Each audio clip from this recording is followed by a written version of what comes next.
Hey, Soren. Okay, great. Thanks for getting this in.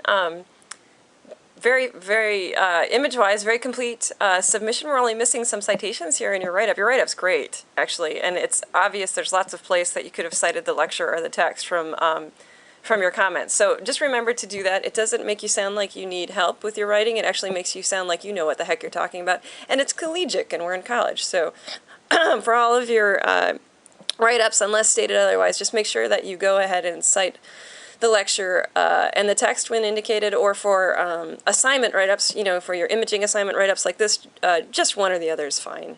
That's fine. But like I said, I can see exactly where you're pulling from. So, and then excellent job meeting the criteria of the assignment. Between these two images, they feel very different, don't they?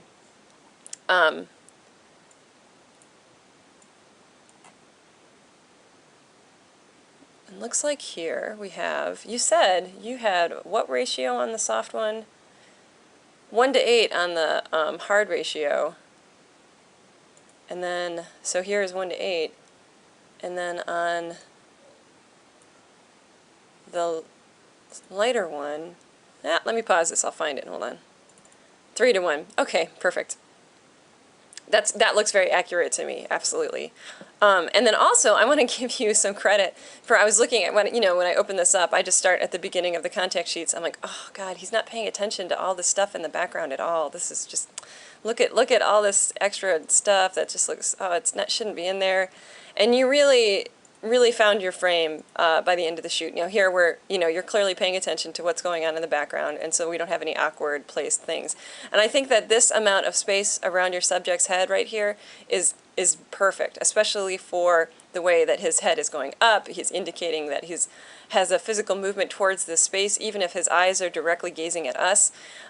Also, your depth of field is working really well here. Of course, like the back of his head and this contour of his shoulder and his hair over here is a little bit out of focus, but we've got all of the detail of his skin in fine focus, which really works for somebody with so much character in their skin.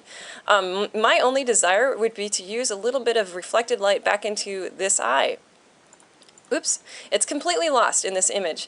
I guess there's this, but we would like to see just a little bit more. And you can do this by using one of your light stands and putting really like something with foil on it, one of your bounces that has a silver cover, or even just some aluminum foil on a piece of foam cord would be fine. And just a small piece directing some light right back in there. And you could do it too, because you have a light coming from here, and so you could set something at a relatively close angle to him that would just bounce it right back in there.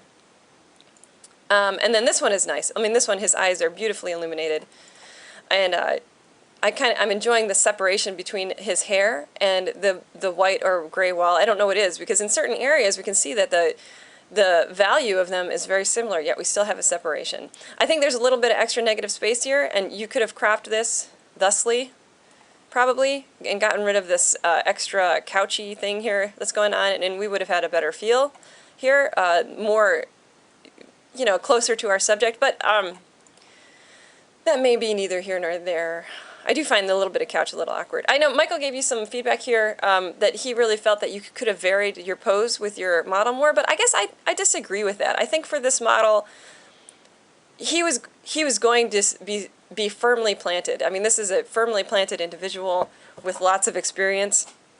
And varying poses isn't just, it's just, I mean, you'll find as a pro, that's just not going to happen with certain people. They're going to sit the way they sit, and that's it. That's what they do.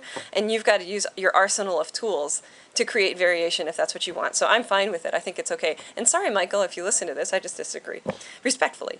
But I do agree with Michael's comment, however, that you really need to step outside of your comfort zone and work with people that you are not directly related to or close chums with.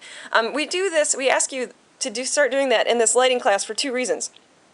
First, like I said, it gets you outside of your comfort zone, and it forces you to behave more like the pro that you're becoming, or maybe already are.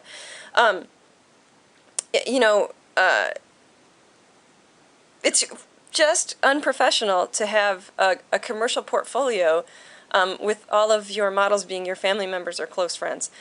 If it was a fine art portfolio, it'd be a totally different story. I mean, that's whatever your content is. But a commercial portfolio, it's so much the other. You need to find some models and work with models. And secondarily, and I find this to be more important for me, is that I get treated a lot more like a pro by people I don't know. They give me the respect that I deserve as a professional photographer, whereas when I'm shooting my family, it's just this totally different experience. And I have an easier time working with strangers, actually. A much easier time working with strangers. I get along with my family fine, but photographically, I enjoy working with strangers so much more. They treat me with more respect. I hope my family doesn't ever watch this.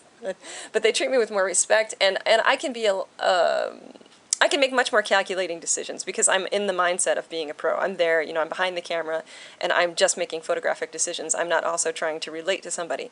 I do relate to my models in a friendly and professional way, but it's not at the top of my mind like it would be if I was working with a friend or a family member. Now, I know that I may or may not be in a remote area, and it can be very difficult to get a hold of anybody.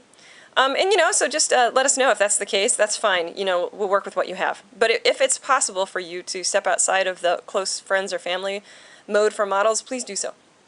Anyways, I've gone on enough about that. I just want to say that you've done a great job meeting the criteria. We have two extremely different feels for these images. This one, I wouldn't change a thing about it. I think it's beautiful. Absolutely stunning. This one, I love the light. I would have only just cropped it a bit differently. That's it. I would have gotten a little bit closer with my camera. That's it. Thank you for the equipment shots. Oh, by the way, great job working in such a tight space. You really did a fantastic job in a small spot. That shows a lot of industriousness. Got the meter shots, perfect. That's gold reflectors, just doing a great job. Or is it a silver? I think you said it was silver. Maybe it's just a different white balance. Okay, anyways, thank you. Soren, you did a great job with this assignment, and I really enjoyed looking at it, and I will see you in the next assignment.